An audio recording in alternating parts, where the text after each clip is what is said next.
When jacanas sense a threat, they usually scoop up their young and head for cover.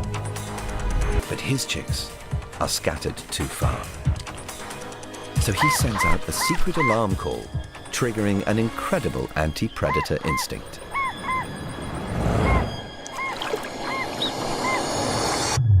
The chicks freeze.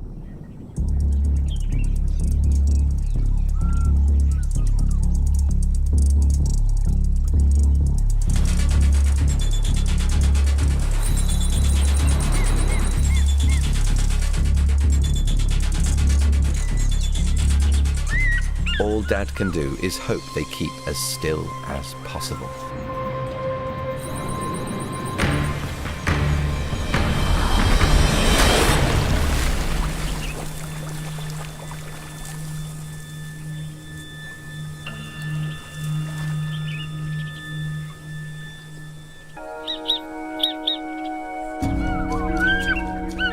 Once danger's past, he runs to pick them up.